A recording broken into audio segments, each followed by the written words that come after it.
Garbėsiu Kristui, gerbiamasis. Amžius, amen. Sveikinamės žuvelės formate su profesorium, daktaru, docentu Artūru Lukoševičiumi. Taigi, kalbam apie iš tikrųjų aktualijas, gyvenimo aktualijas.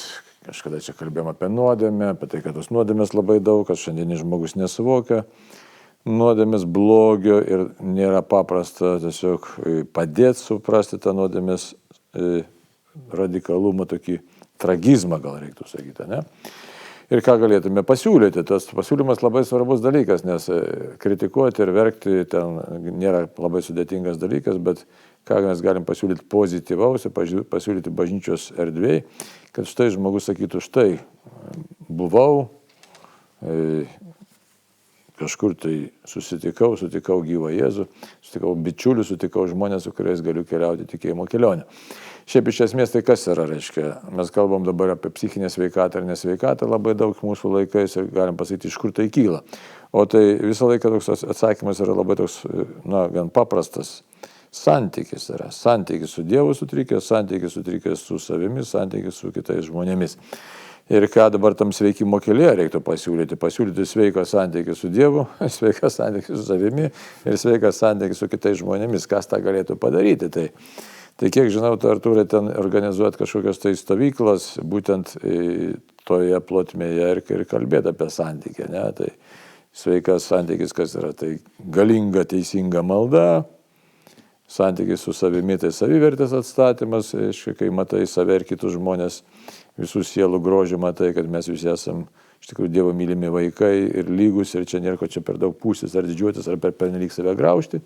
Na ir santykis su kitais, kai buvojam su kitais drauge tikėjimo erdvėje. Kažkas taip, ne? Tai ką ten? Bet mato, dar iki to nueiti, dar kelionė yra didelė, nes didelė dalis iš mūsų turime užmigusią sampratą, sielą ar paklaidintą sielą. Ir jeigu mes pradėtume nuo katekizmo, kuris apibrėžia nuodėmę ir sako, kad nuodėmė yra Dievo įžeidimas, Dievo atmetimas, prisirišimas per mažų gėrybių. Reiškia, jos yra gėrybės. Per nuodėmę mes prisirišam prie gėrybių, bet per mažų. Ir dėl tų per mažų gėrybių mes atmetam didžiausias gėrybės. Ir ji sužeidžia žmogaus prigimtį. Va šita frazelė man labai aktuali yra. Nuodėmė sužeidžia mano natūrą, mano prigimtį. Kas aš esu? Aš esu žmogus, tai reiškia kūnas ir siela. Materialus ir dvasinės Dievo kūrinys. Ir ta nuodėmė žaizda padaryta mano kūne ir mano sieloje kelia man nerimą. Ir va dabar mes turime, žmogaus kūnas serga, medicina rūpinasi jo sveikata, mes turime įvairių tenai širdies ligų ir vėžinių susirgimų ten, bet tai iš esmės nieko naujo. Bet štai sielos plotmėje mes turime epideminius psichikos sutrikimus. Ir va šitoj vietoje šiuolaikinis vakarietis, tame tarp ir lietuvis, sunerimsta. Nes jau nevaldoma situacija su depresija, su nerimo valdymas, reiškia faktiškai psichinių sutrikimų, kurie reikalauja psichiatro pagalbos, augimas yra toks didelis, kad jau žmogus sunerimsta ir teisingai gręžiasi į dvasinę plotmę. Ir tada mes, katalikai, ar turim ką pasakyti? Taip, krikščionybė turi ką pasakyti. Na, yra atsakymas prieš visą blogį ir tik tai reikia tą atsakymą tinkamai suformuluoti. Tai jau keli metai kalbu apie dvasinę ekologiją, kuri remiasi Tomo Akviniečio mintimi apie tai, kad visa kūrinyje, tame tarpe ir žmogus, ir žmogaus siela yra sukurta pagal tam tikrą amžinąją tvarką. Tomas ją vadina amžinuoju įstatymu ir pažeidus tą amžiną įstatymą sutriks mūsų kūnai, sutriks mūsų sielos ir tas pažeidimas būtent ir yra nuodėmė. Katekizmas tą sako. Nuodėmė apibrėžiama kaip veiksmas, žodis ar troškimas priešingi amžinajam įstatymui. Na va, tai ta dvasinė ekologija yra, reiškia, toks konstruktas, žodžių, reiškia, frazelė, kuri remiasi analogija tarp ekologinių katastrofų gamtoje, kurios įvyksta dėl to, kad mes ignoruojame gamtoje esančią amžinąją tvarką, mes dėl puikybės, dėl reiškia, godumo, pažeidžiam tą tvarką ir tada kyla gamtos katastrofos. Bet lygiai taip pat kyla katastrofos žmogaus sieloje. ir šiandien dienai tos katastrofos būtų psichikos sutrikimai. Taip, bet tai ką dabar tu siūlo šią vasarą, tu siūlo kažkokį tai pabendravimą? Šią vasarą jau sistema, jau gaunasi sistema, nes pernai buvo. Pernai buvo, darėm stovyklą. Kas buvo? Pavyko, savaitės trukmės stovykla Šventojoje prie jūros. Čia kam, vaikams, suaugusiems, moterim? Suaugusiems vyrams ir moterims, reiškia suaugusiems. Jauniausias dalyvis buvo 26, vyriausia dalyvė buvo tikriausiai 75. Ir, reiškia, ir tikslas yra pasižiūrėti būtent į žmogų kaip sielos ir kūno vienovę ir tas struktūras, tuos dėsningumus, kurie valdo mūsų sielą ir juos pažeisdami mes padarom save nelaimingus, irzlius, nepatenkintus, abejingus. Na tai gerai, tai ką jūs ten toj stovyklai darot, kad tenai medituojate? Ką mes darom? Ne, toj stovykloje yra, reiškia... Valgot sveiką maistą? Valgom normalų maistą. Maistas geras, jis nėra sveikuoliškas, gal reikėtų truputį labiau susirūpinti, bet maistas kokybiškas. Iš esmės tai yra bandymas prabudinti mus per, reiškia, aktyvų fizinį gyvenimą. Yra daug mankštų, maudynės jūroje, pratimai jūroje.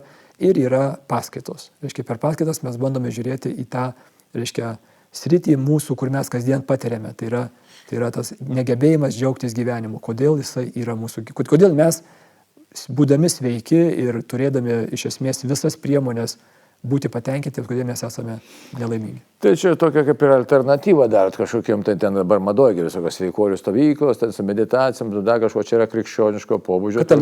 Katalikiška sveikatos mokykla būtų, galima taip sakyti. Nu tai va, tai labai gražu, ten dienotvarkė kokia yra, ne? Taip, dienotvarkė. Atimat telefonus, kad neatimam telefonus, žmonės suaugę, bet juokauju aš. Dienotvarkė įtempta pakankamai, kad jie reiškia neturės kada telefonais.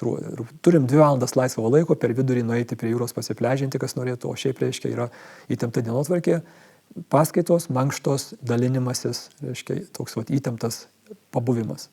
Bendrystė viena, bendrystė ir žvilgsnis, o į save žvilgsnį užtenka.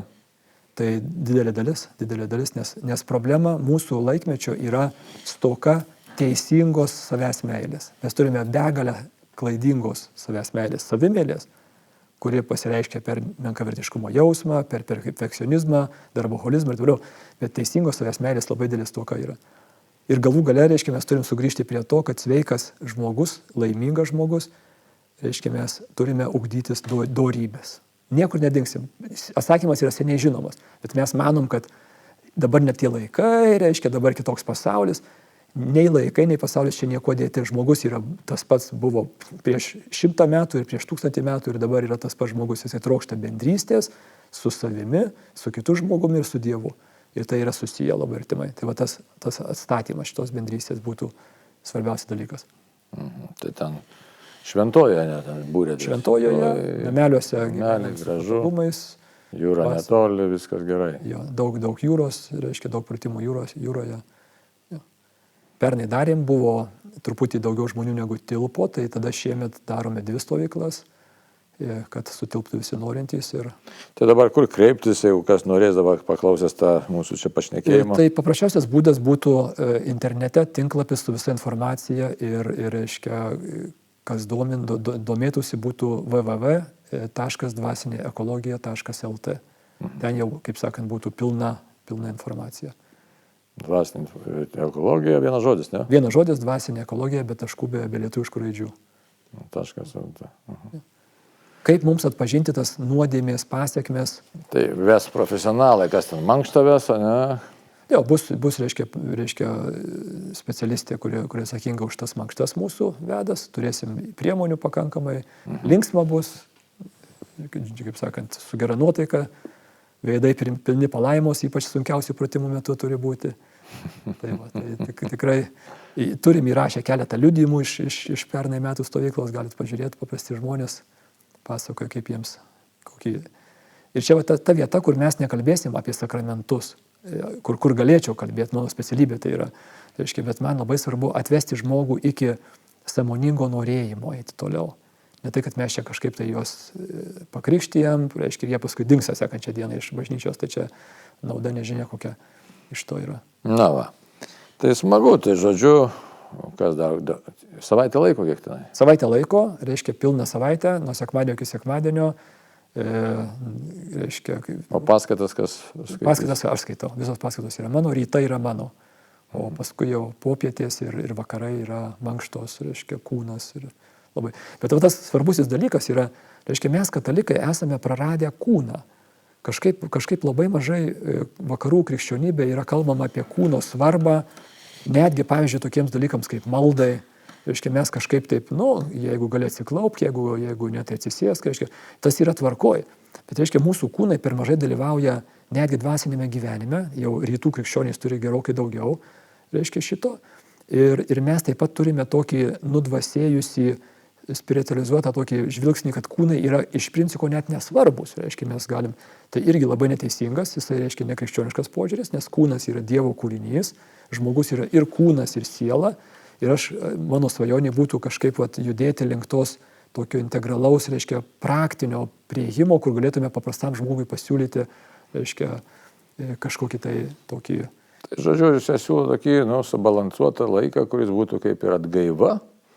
Ir toks impulsas, sakytume, tokiam prabudimui ir pamatymui savęs, kaip, net, sakytume, kaip Heideggeris gražiai sakė, tas toks, reiškia, rūpestis, autentiškas rūpestis savimi. Iš tikrųjų, Heideggerio ten gražiai mintis, buvo Martino Heideggerio. Ką reiškia būti žmogumi? Tai reiškia būti žmogumi, kuris sugeba rūpintis. Autentiškas buvimas, tai rūpestis.